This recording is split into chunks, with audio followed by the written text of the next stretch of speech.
안녕하세요. 오늘 리뷰할 논문은 Modern TCN, A Modern Pure Convolution Structure for General Time Series Analysis입니다.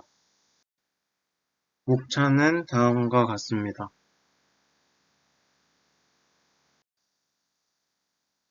먼저 인트로덕션입니다.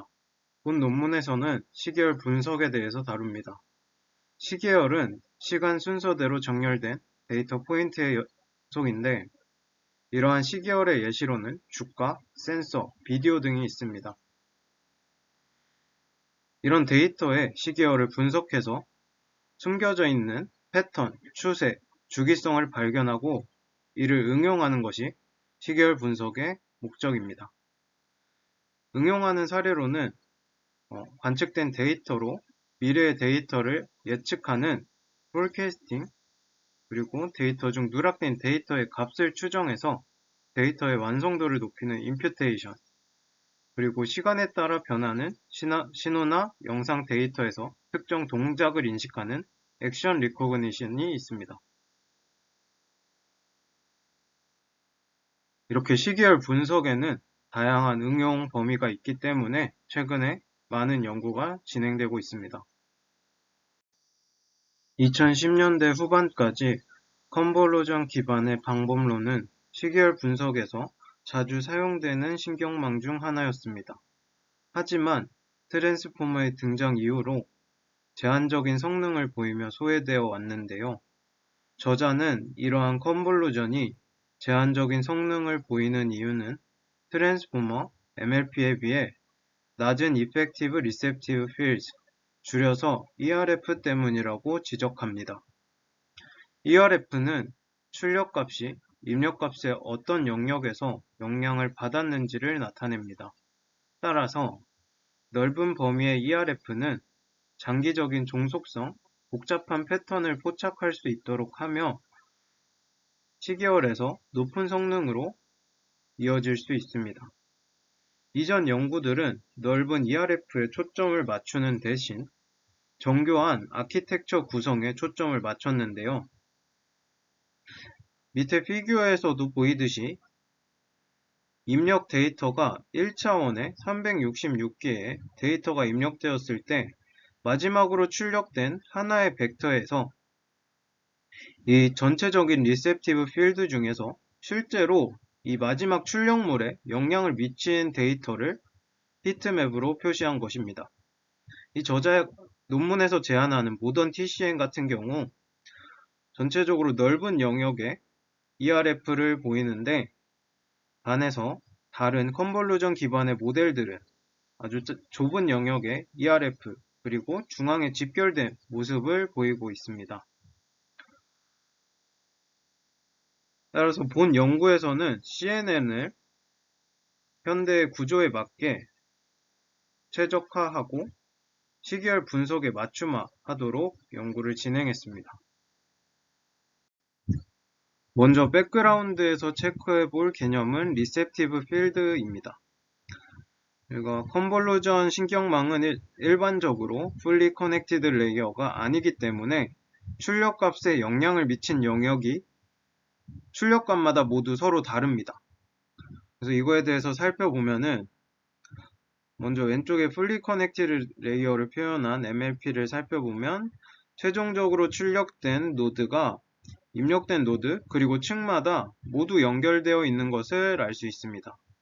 반면에 오른쪽에 컨볼루전을 보면은 7x7의 데이터가 있고 채널은 하나, 그리고 컨볼루전의 특징은 3x3의 커널 사이즈를 가지고 있고 스트라이드는 1이라고 가정을 하겠습니다.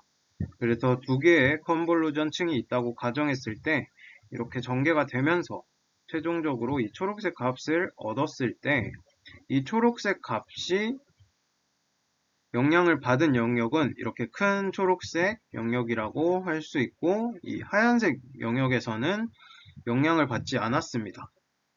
그래서 RF 출력 값에 영향을 미친 영역을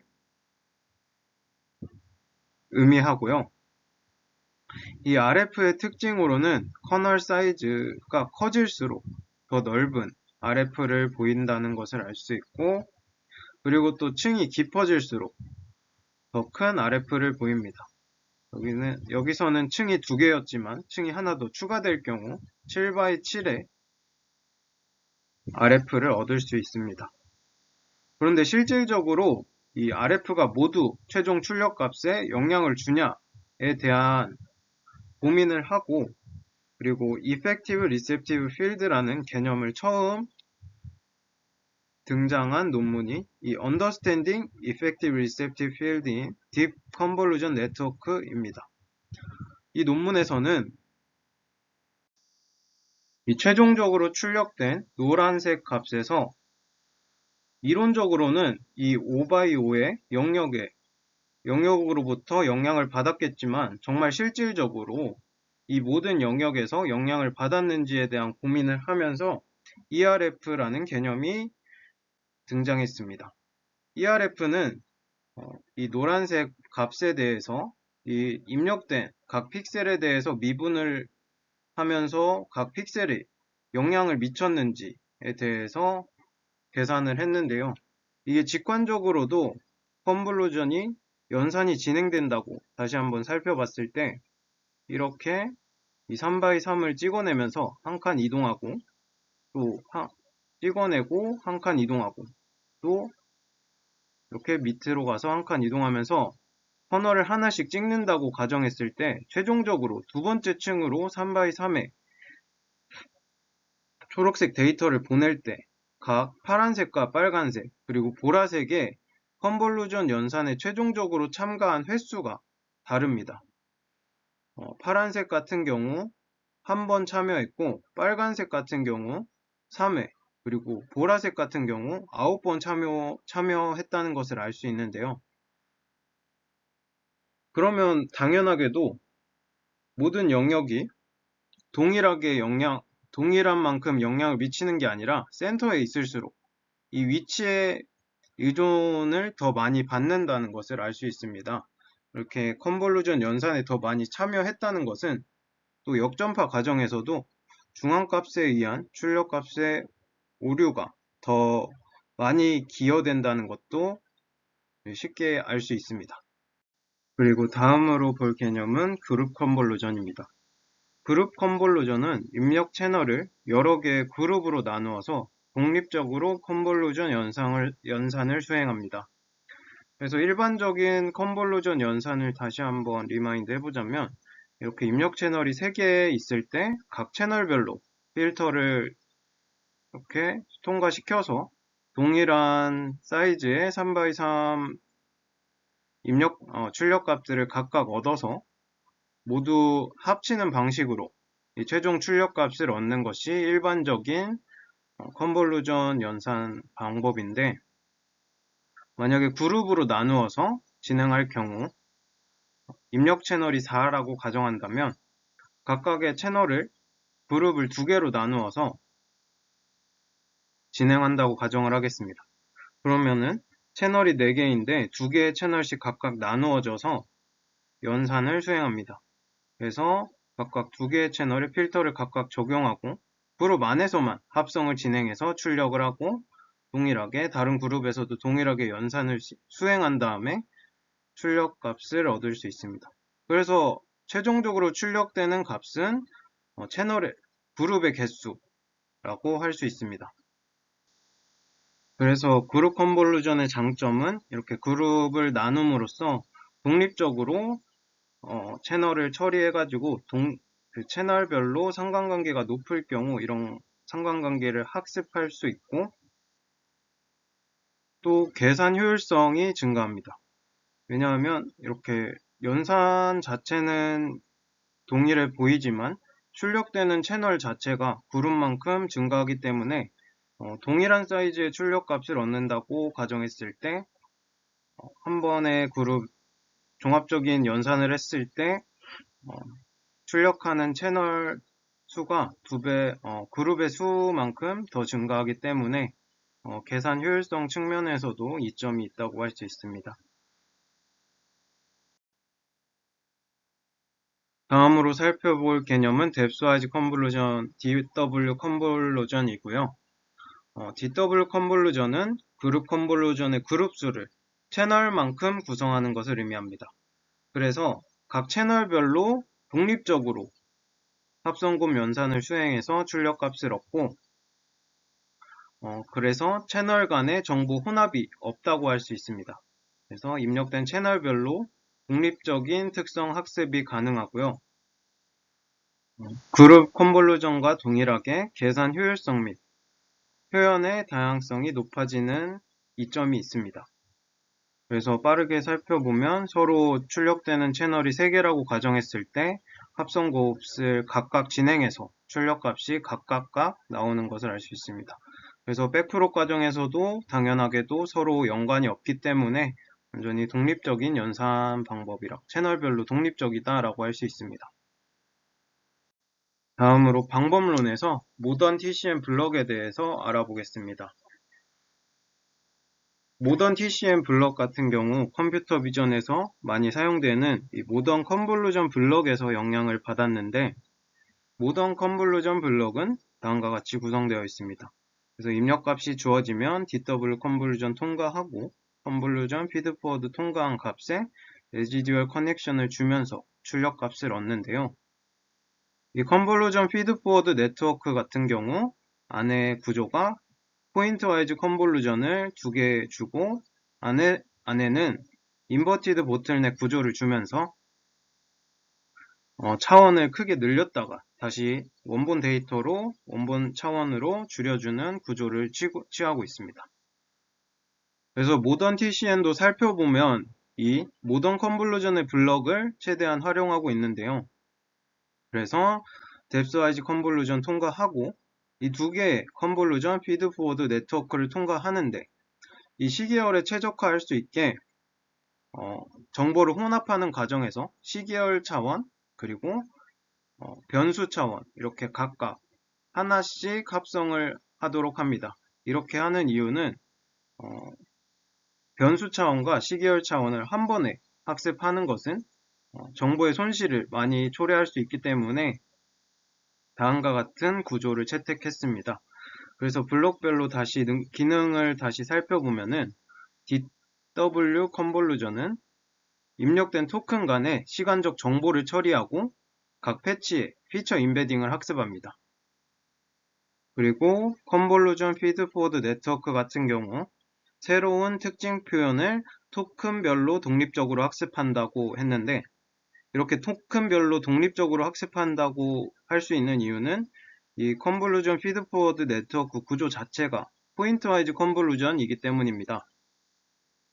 그래서 이렇게 구조를 짜고 앞에서 말씀드렸다시피 시간 정보, 특징 정보의 혼합을 방지하기 위해서 이렇게 특징 정보를 혼합하는 그룹 M으로 묶어서 컨볼루전 피드포워드 네트워크를 수행하고 그 다음에 시간 정보를 혼합하는 그룹을 D로 묶은 컨볼루전 피드포워드 2번째 블럭을 통과하면은 레지듀얼 커넥션으로 이어서 최종 출력 값을 얻을 수 있는 구조입니다.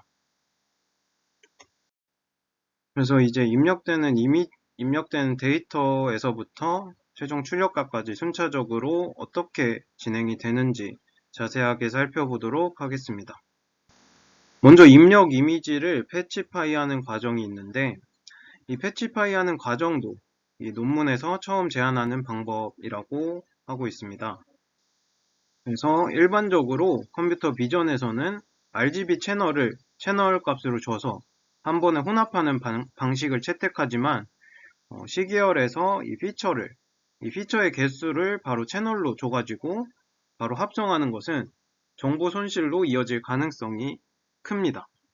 왜냐하면은 RGB 값들의 차이와 그리고 시계열 값들의 그런 변수들의 차이가 훨씬 RGB보다 훨씬 크기 때문에 패치파이하는 과정에서 이 변수들 간의 정보의 혼합을 최대한 방지하는 방식으로 패치파이를 진행한다고 할 수 있습니다.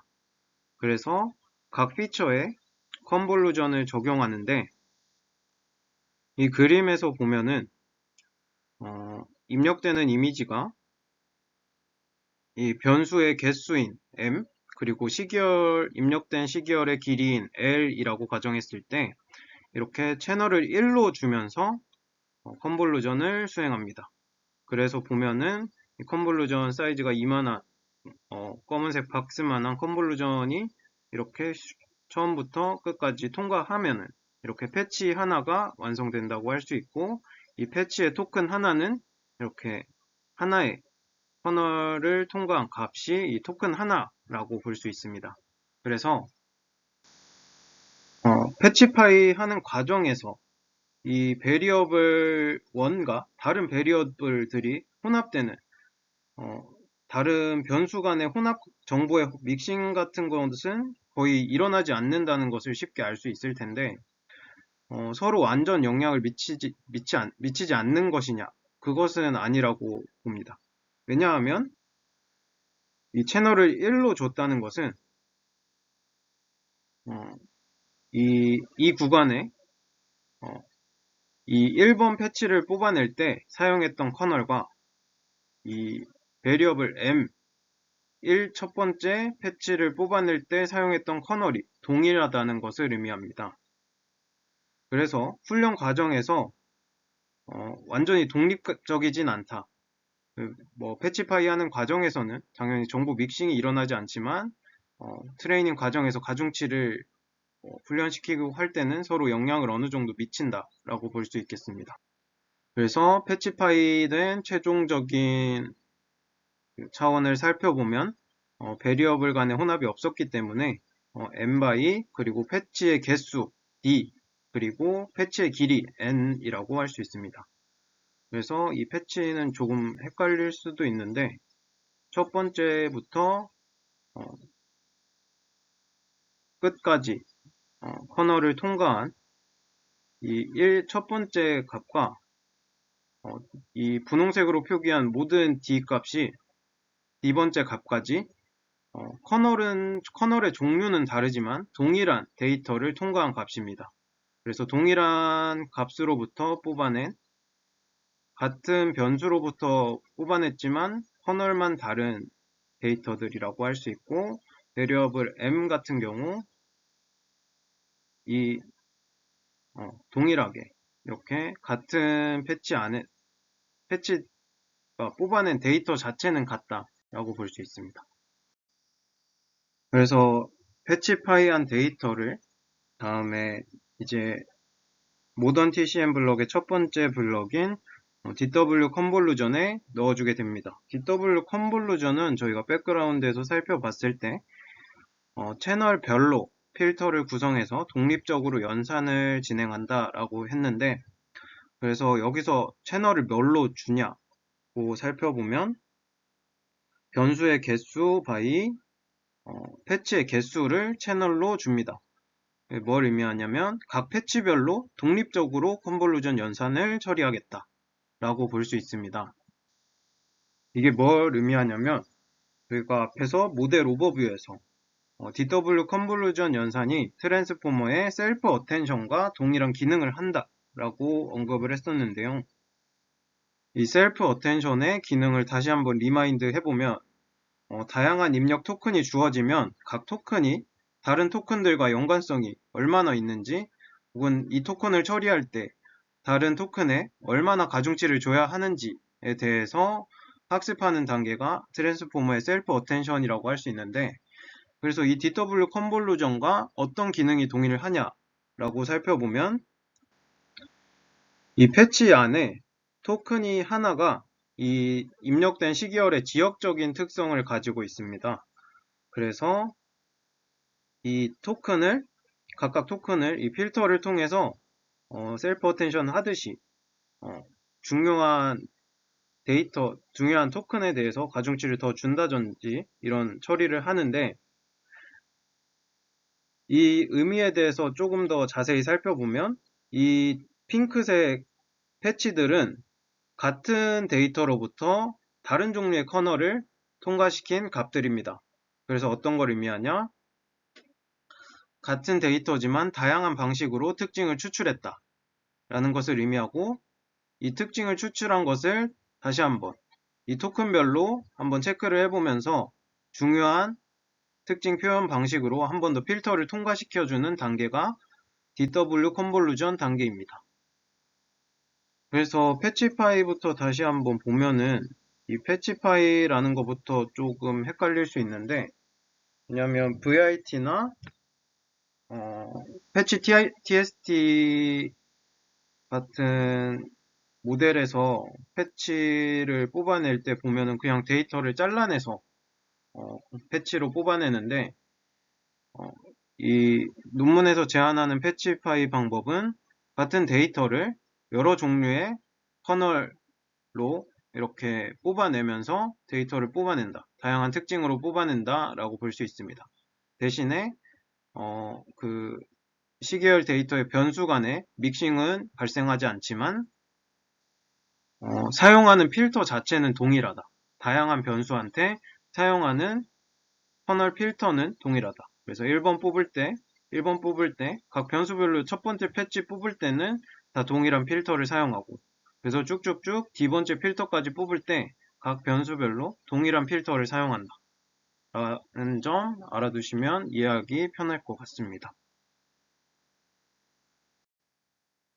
이제 DW 컨볼루전을 통과한 값을 컨볼루전 피드포워드 네트워크에 입력을 해주는데, 모델 오버뷰에서 언급을 했듯이 변수별로 합성하는 과정과 이 특징별로 합성하는 과정을 완전 분리해 줍니다. 왜냐면 이 특징 차원을 합성하는 것과 변수 차원을 합성하는 과정에서 높은 계산 복잡도와 그 연산 과정에서 정보 손실이 많이 발생하기 때문에 각각 처리해주는 방식을 채택했는데요. 자세히 살펴보면 이 컨볼루전 피드포워드 네트워크에 그룹 컨볼루전을 진행할 건데, 그룹을 M으로 묶습니다. M은 변수의 개수를 의미하는데, 그래서 변수별로 독립적으로 처리를 하겠다는 의미입니다. 그래서 DW 컨볼루전을 처리하면서 다양한 필터를 사용해서 동일한 데이터지만 다양한 필터를 사용해서 각각의 다양한 특징들을 추출했는데, 이렇게 추출한 특징들을 이제 믹싱을 하겠다라는 단계가 컨볼루전 피드포워드 네트워크 첫 번째 단계라고 할 수 있는데, 이 단계에서는 토큰별로 합성을 합니다. 그래서 포인트와이즈 컨볼루전을 하는데, 또 이 컨볼루전 피드포워드 네트워크 자체가 인버티드 보틀넥 구조이다. 그래서 이 포인트와이즈로 한번 차원을 늘렸다가 다시 입력 차원과 동일하게 해서 출력값을 처리합니다. 이런 방식을 채택해서 처리를 진행합니다. 그래서 이제 첫 번째 피드포워드 네트워크를 통과한 값이 컨볼루전 피드포워드 네트워크 두 번째로 입력이 되는데, 구조와 기능 자체는 동일한데 여기서는 그룹을 M으로 나눴습니다. 그래서 각 패치별로 혼합을 하겠다. 그런데 여기서도 동일하게 포인트와이즈 컨볼루전을 사용한다는 점, 인버티드 보틀넥 구조라는 점 알아두셔야 되고, 그래서 이 마지막 블록에서 처음으로 변수들 간의 정보 혼합이 발생합니다. 그래서 마지막으로 이 변수들 간의 정보 혼합을 하면서 최종적인 출력을 출력합니다. 그래서 최종 출력값에 레지듀얼 커넥션 구조로 입력값 더해주면서 최종 출력값을 출력하고, 그래서 처음으로 변수 간의 의존성을 학습하는 블럭이라는 점 알아두시면 좋을 것 같습니다. 그래서 이제 실험 결과를 살펴볼 건데, 실험에서는 5가지 태스크를 실험했습니다. 그래서 롱텀 폴캐스팅, 숏텀 폴캐스팅, 임퓨테이션, 클래시피케이션 앤 아노멀리 디텍션 5가지 태스크를 실험한 결과를 보여주고 있는데, 먼저 롱텀 폴캐스팅 먼저 살펴보겠습니다. 그래서 데이터셋 같은 경우 9개의 리얼월드 벤치마크 데이터셋 사용하였고, 프리딕션 랭스 같은 경우 이 ILI 같은 경우 상대적으로 짧게 24, 36, 48, 60을 했고, 다른 데이터셋 같은 경우 96, 192, 336, 720개의 데이터 예측 길이를 가졌습니다.